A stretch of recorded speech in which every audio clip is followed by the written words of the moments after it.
관중석에 계셨다면 무슨 일이 일어났는지 정확히 알지 못했을 것입니다. 1라운드에서 두 선수는 서로를 평가하는 모습이었습니다. 헨리는 평소처럼 갑작스럽게 움직이며 거리를 좁히려 했습니다. 그동안 송야둥은 똑바로 서 있었습니다. 마치 키가 큰 크리스마스 트리와 같았습니다. 헨리는 몇 번 매우 좋은 샷을 날렸습니다. 그의 장점 중 하나는 혼란 속에서도 잘 버틴다는 점입니다. 압박을 가하기 시작하면 상대를 정말 불편하게 만들 수 있습니다. 싸움이 진행되는 동안 송야둥은 헨리의 앞다리를 카프킥으로 계속 공격했습니다. 헨리가 사우스포로 전환할 때까지 두 선수는 레그킥으로 앞뒤로 움직였습니다. 헨리가 사우스포로 전환한 후에는 깨끗한 스트레이트 레프트를 성공시켰고 이어서 잽을 날렸습니다. 반면 송은 앞다리를 공격하는데 좋은 성과를 올렸고 인사이드 킥과 바디킥을 성공적으로 착지시켰습니다. 그러나 그는 지나치게 인내심을 보인 것 같았습니다. 그는 속도의 이점과 젊음을 가지고 있었고 강한 샷을 날릴 수 있었지만 페이스를 충분히 끌어올리지 못했습니다. 한편 헨리의 기술은 날카로웠고 손을 잘 위로 올리며 불필요한 위험을 피했습니다. 이제 싸움이 끝난 이유에 대해 이야기해보겠습니다. 3라운드에서 송야둥은 실수로 헨리의 사타구니를 걷어찼습니다. 직접 맞은 것이 아니라 왼쪽으로 더 많이 맞았습니다. 헨리는 약 1-2분 정도 짧은 휴식을 취한 후 싸움이 계속되었습니다. 중요한 점은 항상 MMA에서 눈 찌르기를 완전히 막을 수 없다고 말합니다. 무에타이, 킥복싱, 복싱과는 달리 MMA 글러브는 손가락이 노출되어 있어 실수로 눈을 찌르는 일이 불가피합니다. 싸움을 할 때 실수로 눈을 찌르는 일이 발생할 수 있습니다. 이는 자연스러운 인간의 반응입니다. 누군가가 당신에게 다가오면 본능적으로 손가락을 움켜잡지 않고 뻗게 됩니다. 그래서 존 존스와 다른 많은 파이터들에게서 이런 일이 종종 발생하는 것을 볼 수 있습니다. 저도 그런 경험이 있지만 상대를 찌르는 경우는 많지 않았습니다. 이번 경우 송은 몸통에 스트레이트 펀치를 날리면서 헨리의 눈을 찌른 것으로 보입니다. 그 타격이 정말 깊었습니다. 눈을 찌르고 난 후 헨리는 5분 동안 충분한 회복 시간을 가졌습니다. 흥미로운 점은 그가 실제로 앉아서 회복했다는 것입니다. 이는 거의 들어본 적이 없는 일입니다. 하지만 이는 베테랑의 기술이었습니다. 헨리는 엘리트 경쟁자로서 그 휴식 시간을 매 순간 활용하는 법을 알고 있었습니다. 눈을 찔리고 난 후 헨리는 일어나서 심판에게 계속할 수 있다고 말했습니다. 선수가 이렇게 하면 싸우고 싶다는 의지를 분명히 나타내는 것입니다.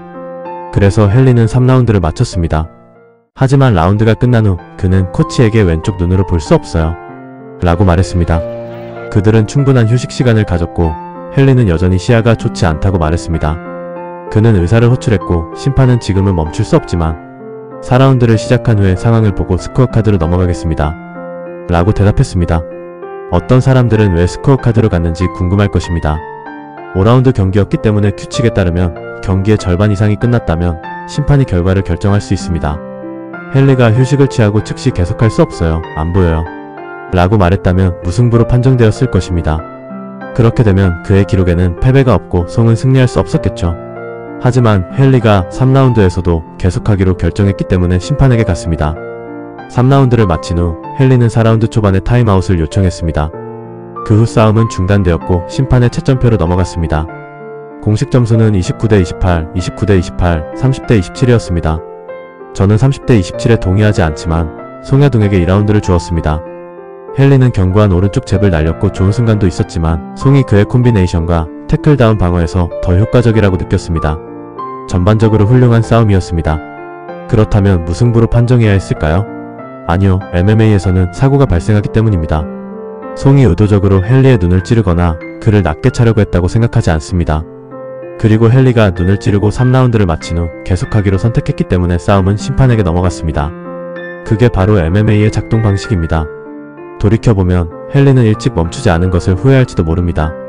3라운드가 끝나기 전에 그가 경기를 중단했다면 무승부가 되었고 그들은 다시 경기를 진행할 수 있었을 것입니다. 하지만 그가 계속 싸웠기 때문에 이제 그의 기록상 공식적인 패배가 된 것입니다. 힘든 상황입니다. 당신이 좋아하는 선수나 영웅을 떠올릴 때 그들이 스포츠에서 이룬 업적 중 마지막 순간을 기억하는 경우가 많습니다. 세상은 그런 식으로 돌아갑니다. MMA에서는 당신이 마지막 싸움만큼만 훌륭하다고 할 수 있습니다. 물론 헨리의 동료들은 그를 플라이급과 벤턴급에서 최고의 선수 중 한 명으로 항상 기억할 것입니다. 하지만 이제 3연패를 기록하면서 어떤 사람들은 그가 너무 오래 머물렀다고 말할지도 모릅니다. 누군가가 그렇게 말하지 않을 수도 있지만 생각해 볼 만한 문제입니다. 그의 다음 행보는 무엇일까요? 송야둥과 다시 경기를 해야 할까요? 저는 그럴 필요성을 느끼지 않습니다. 헨리는 38살이고 송은 아직 27살이나 28살 정도로 젊습니다. 송은 벤턴급 타이틀 경쟁에서 앞서 나가야 합니다. 헨리는 더 많은 경쟁자와의 경기를 할 것 같지 않습니다. 불가능한 것은 아니지만 그렇게 될 가능성은 낮습니다. 헨리가 은퇴하는 모습을 보고 싶나요? 네, 그렇게 생각합니다.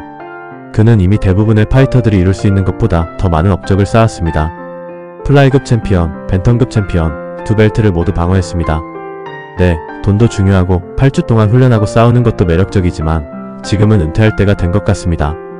헨리는 거의 실명 상태였고 계속하기 전에 마이클 비스핑에게 감사해야 합니다. 그는 경력의 마지막 시기를 한쪽 눈으로 싸웠습니다. 정말 미친 일입니다. 헨리가 다음에 무엇을 해야 한다고 생각하시나요? 심판이 무실점으로 판정하는 대신 점수표를 확인하는 것이 올바른 판단이었나요? 송야동은 1점을 감점해야 했을까요? 마지막으로 한 가지 더 말씀드리자면 헨리는 훌륭한 경쟁자입니다. 그는 심판에게 반칙 2개예요. 라고 말하며 점수를 따려고 하는 모습을 볼 수 있습니다. 하지만 심판이 자신의 결정을 고수한 것에 대해서는 박수를 보냅니다.